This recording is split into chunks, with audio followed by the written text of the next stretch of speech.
అండి. Welcome to Hipsy home baker channel. అందరూ ఎలా ఉన్నారు? మీరు చూస్తున్న ఈ కేక్ అయితే పికాచు థీమ్ కేక్ అండి. సో కస్టమర్ అయితే నాకు హాఫ్ కేజీలో పికాచు థీమ్ కేక్ చేయమని చెప్పారండి. సో ఈ విధంగా అయితే నేను ప్రిపేర్ చేశాను. ఈ డిజైన్ మీకు ఎలా అనిపించింది కామెంట్ చేసి చెప్పండి. డిజైన్ మీకు నచ్చినట్టయితే తప్పకుండా లైక్ చేసి నా యొక్క ఛానల్ని సబ్స్క్రైబ్ చేసుకున్న ఛానల్ అయితే సపోర్ట్ చేయండి ఫ్రెండ్స్. ఇప్పుడైతే ఈ కేక్ నేను ఏ విధంగా ప్రిపేర్ చేసుకున్నాను అనేది ఫస్ట్ నుంచి అయితే చూపించబోతున్నాను.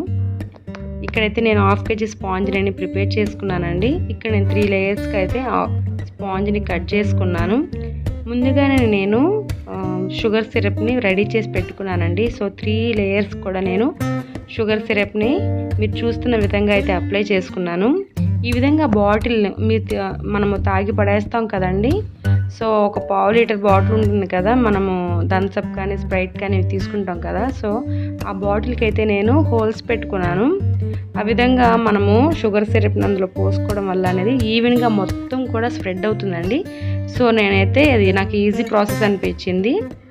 అదైతే నేను ఏ విధంగా కంటిన్యూ చేశాను. ఇక్కడ నేను విప్పింగ్ క్రీమ్ బీట్ చేసుకున్నానండి. సో విప్పింగ్ క్రీమ్ని మొత్తం స్ప్రెడ్ చేసుకుని విప్పింగ్ క్రీమ్లో కూడా నేను పైనాపిల్ క్రష్ అనేది యాడ్ చేశాను. ఆ విధంగా వేయడం వల్ల ఏమవుతుందంటే మొత్తం కూడా పైనాపిల్ క్రష్ అనేది స్ప్రెడ్ అయ్యి మన షుగర్ సిరప్ కూడా సోక్ చేసాం కాబట్టి టేస్ట్ అనేది చాలా చాలా బాగుంటుంది. ఇంకొక విషయం ఏంటంటే అండి, నేను షుగర్ సిరప్లో కూడా నేను పైనాపిల్ క్రష్ని యాడ్ చేశాను, అలాగే పైనాపిల్ ఎసెన్స్ని కూడా యాడ్ చేశాను.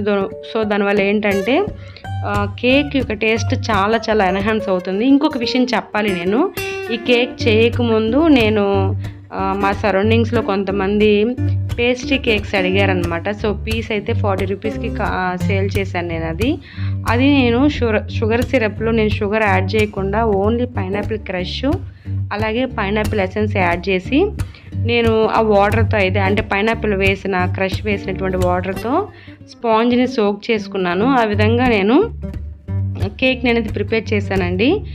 నిజం చెప్పాలంటే చాలా చాలా బాగుంది.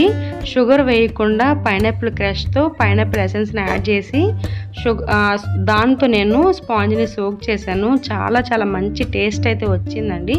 కస్టమర్ కూడా నాకు చాలా బాగుందని చెప్పారు. షుగర్ వేయకపోయినా పర్వాలేదు, ఈ విధంగా చేస్తే చాలా బాగుంటుందని చెప్పారు. ఇక్కడ నేను ఏం చేశానంటే ఫస్ట్ నా దగ్గర పిక్చర్ ఉందండి, ఈ పికాచు థీమ్ కేక్ పిక్చర్ ఉంది. ఫస్ట్ నేనైతే దాన్ని డ్రా చేసుకున్నాను.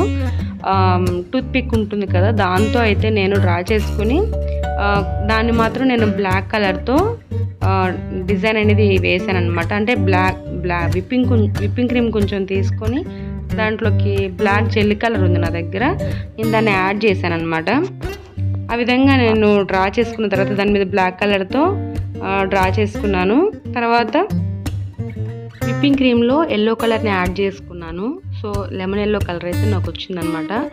లెమన్ ఎల్లోతో చిన్న స్టార్ నూజిల్లో నేను ఈ డిజైన్ అయితే ఇచ్చాను. తర్వాత నేను చుట్టూ కూడా వైట్ కలర్ విప్పింగ్ క్రీమ్ని అక్కడైతే స్టార్ నూజిల్తో ఇవ్వడం జరిగింది.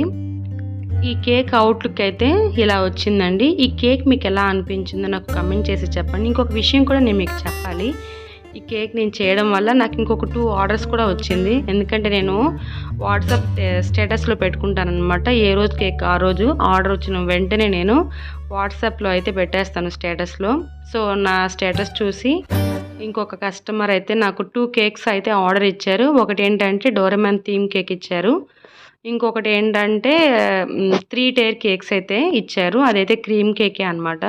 డోరేమాన్ థీమ్ కేక్ నేను త్వరలోనే అప్లోడ్ చేస్తానండి. సో కేక్ అవుట్లుక్ అయితే ఇలా వచ్చింది. కేక్ డిజైన్ మీకు ఎలా అనిపించింది నాకు కమెంట్ చేసి చెప్పండి. మీకు నచ్చినట్లయితే లైక్ చేయండి, ఆ ఛానల్ని సబ్స్క్రైబ్ చేసుకుని సపోర్ట్ చేయండి friends. Thank you so much for watching.